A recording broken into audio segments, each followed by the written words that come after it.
എന്താണോ ചേച്ചി കടിയുണ്ടോ? ഇല്ല, കടി ഉണ്ടായിപ്പൊരുത്തരും വന്നില്ല. കടി തീർന്നപ്പോഴാണ് ഓരോരുത്തർ വന്നത്. വൈകുന്നേരത്തേക്ക് കടിയാവോ? 3 മണിയോടെ കടിയാകും, ചിലപ്പോ 4 മണി. എന്നാലേ കടിയാകുമ്പം വരാം. ഓ ആയിക്കോട്ടെ. ആയിക്കോട്ടെ. കടി ഉള്ളപ്പോ വരികയല്ല, ഇല്ലാത്തപ്പോ വരും. കടി ഉണ്ടാന്ന് ചോദിച്ചിട്ടുണ്ട്.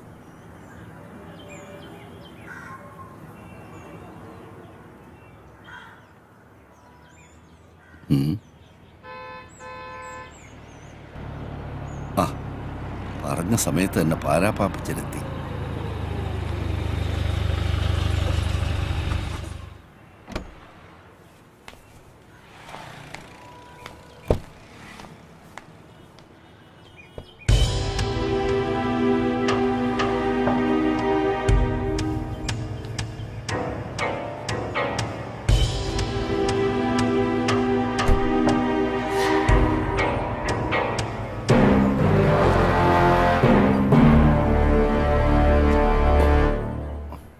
ശ്രീധര, താൻ മുറിയിലോട്ട് വാ.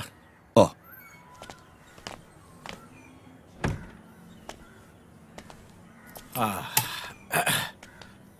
മാത്യു, താഴെ വണ്ടിയുടെ ഡിക്കില് എന്റെ പെട്ടിയുണ്ട്, അതിങ്ങ് എടുത്തിട്ട് വാ. പിന്നെ മുറി പറഞ്ഞിട്ടുണ്ട്. ശരി.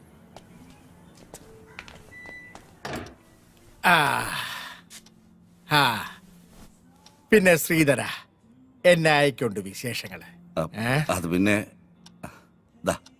നോക്കിയാട്ടെ. അയ്യേ, അലുമിനിയ പാത്രം ചടങ്ങിയ പോലെ.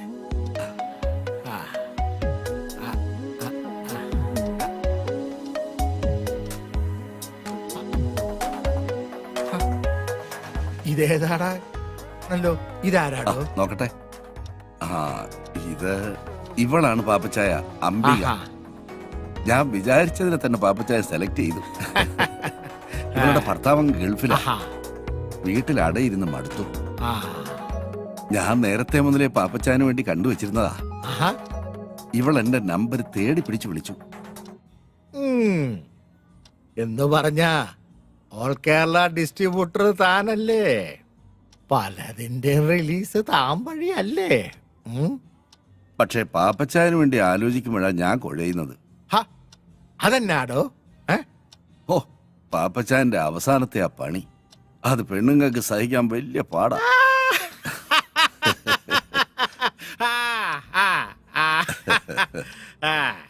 ഒരുമാതിരി അവളുമാര് സഹിക്കുകയല്ല.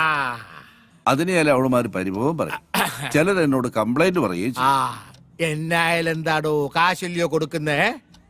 പിന്നെ ഇവള് മതി ഒരു 4 ദിവസത്തേക്ക്. ഓ, 4 ദിവസത്തേക്കോ? അതെ, വേറൊന്നും കൊണ്ടല്ലടോ. ഇത്തവണ ശരിക്കൊന്ന് ആഘോഷിക്കാന്ന് വിചാരിച്ച്. ഏതാ? നടക്കട്ടെ നടക്കട്ടെ.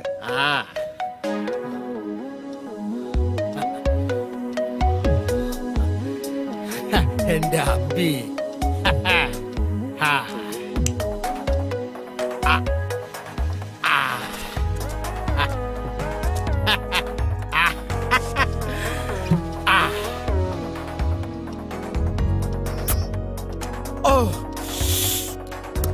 അമ്പി, ഈ പോരെ, ഇതേലൊരെണ്ണം പിടിപ്പീരേ. എനിക്ക് വേണ്ട പാപ്പച്ചായ. വാടി.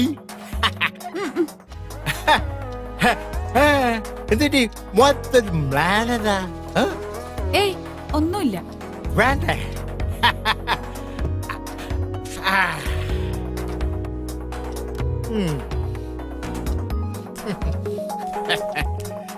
പാപ്പച്ചായൻ എന്നെ എന്നാ വിളിച്ചേ? അമ്പീന്ന്. നിനക്ക് ഇഷ്ടായില്ലേ? എന്റെ ഭർത്താവ് എന്നെ അമ്പീന്നാ വിളിക്കുന്നേ. അതെന്നാടി പെണ്ണെ, നിന്റെ ഭർത്താവിന് മാത്രം ആ പേര് അങ്ങോട്ട് എഴുതി തന്നിരിക്കുകയാണോ? അരുത്, അദ്ദേഹത്തെ വെറുതെ വിട്ടേക്കാം. അതും ഇതും എന്റെ സ്വകാര്യതയാ. അതൊക്കെ പോട്ടെ. നിന്റെ ഈ ഭർത്താവ് ഗൾഫിൽ പോയിട്ട് എത്ര ആളായി? 3 വർഷം. ശ്രീധരൻ ചേട്ടൻ നിർബന്ധിച്ചപ്പോ ഞാൻ തെറ്റി ശരി നോക്കിയില്ല. ഇത്രയും നാള് മനസ്സിൽ വെച്ചിരുന്നത് ശമിപ്പിക്കണം, അത്രേ ഉദ്ദേശിച്ചുള്ളൂ. അത് പിന്നെ 4 ദിവസം നിന്നേ പറ്റൂ. എല്ലാം ഭദ്രമായിരിക്കുമെന്ന് ശ്രീധരൻ ചേട്ടൻ എന്നോട് പറഞ്ഞപ്പോ ചില ദിവസങ്ങളിൽ മടുപ്പ് അനുഭവിക്കുമ്പോ എന്റെ കൂട്ടുകാരിയുടെ വീട്ടിൽ പോയി നിൽക്കാറുണ്ട്. അങ്ങനെ ഒരു കള്ള എന്റെ ഭർത്താവിന്റെ അമ്മയോട് പറഞ്ഞു.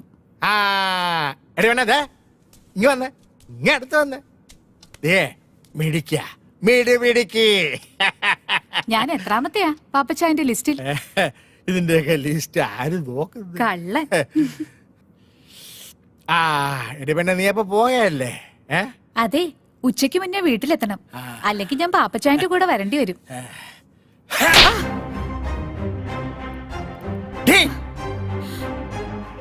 ഇനി ആരുടെയും കൂടെ പോകരുത്. പക്ഷേ ഞാൻ വിളിക്കുമ്പോ വന്നേക്കണം. പാപ്പച്ചായ, അച്ചായ കുച്ചായ ഓടി. രാജേഷേ, ആ പാലാ പാപ്പച്ചന്റെ റൂമിലേക്ക് ഒരു ഫിഷ് കറി മീൽസ് വേഗം കൊടുത്തരെ.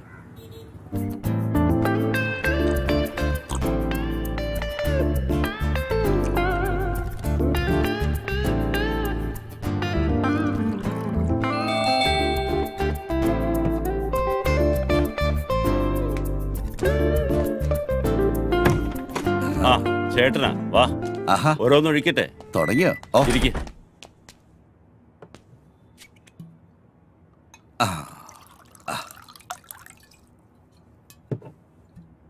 ഞാൻ ശ്രീധരേട്ടനോടൊരു കാര്യം ചോദിച്ചോട്ടെ, പല പ്രാവശ്യം ചോദിക്കണമെന്ന് തോന്നിയിട്ടുള്ളതാ. ചോദിച്ചോ. ഈ കൂട്ടിക്കൊടുക്കുന്നതില് എന്തെങ്കിലും കുറ്റബോധം ഉണ്ടോ?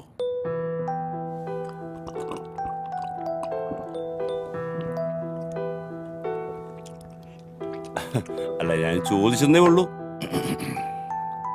ഇല്ല, ഒരു കുറ്റബോധവും ഇല്ല. ജീവിക്കണം, കൂടെയുള്ളവരെ ജീവിപ്പിക്കണം. എന്റെ മോടെ പഠിപ്പ് മുടങ്ങരുത്. അങ്ങനെ ചിന്തിച്ചാൽ എവിടാ കുറ്റബോധം?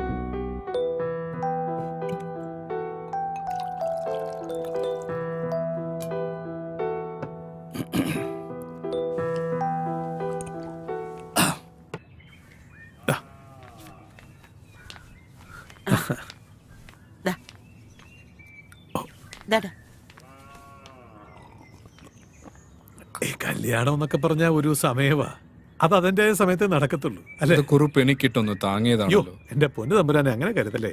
ജോത്സ്യപ്രകാരം അങ്ങനെ ഒരു ചൊല്ലുണ്ടല്ലോ, അതുകൊണ്ട് പറഞ്ഞതാ. ആ അത് പറഞ്ഞപ്പോഴാ ഓർത്തത്, നമുക്കൊരു ജോത്സനെ കാണണ്ടേ ഭദ്ര? അവനിങ്ങി വരട്ടെ ചേച്ചി, നമുക്ക് നോക്കാം. അല്ല, വിഷ്ണു കുഞ്ഞ് ബോംബെയിൽ കോൾഗേറ്റ് കമ്പനിയുടെ മാനേജർ അല്ലേ? അതിന് പറ്റിയ പെമ്പിള്ളാരെ ആരെങ്കിലും ആലോചിച്ചാ അവർക്ക് ഈ പട്ടിക്കാട് വല്ലതും ഇഷ്ടപ്പെടുവോ? എന്റെ തമ്പുരാനെ, ഈ ഇല്ലൊക്കെ അങ്ങോട്ട് വിറ്റിട്ട് വല്ല ടൗണിലും പോയി നല്ല വീടെടുത്ത് അങ്ങോട്ട് താമസിക്കും. എടോ, എനിക്ക് ഇതൊക്കെ മതിയടോ. അയ്യോ, അവന്റെ കാര്യമല്ലേ, അവൻ വരട്ടെ നോക്കാം. ആ എന്നാ പിന്നെ ഞാനങ്ങോട്ട്. ഉം. ശരി.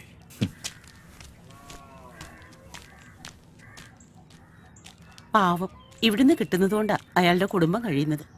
ചേച്ചി ഒന്നും കൊണ്ടും വിഷമിക്കണ്ട, അവൻ അറിയിക്കുന്നതിലും കൂടുതൽ ഞാൻ കൊടുക്കുന്നുണ്ട്. അതല്ലേ അവൻ നോക്കിയും കണ്ടുമൊക്കെ ഇവിടെ നിൽക്കുന്നത്.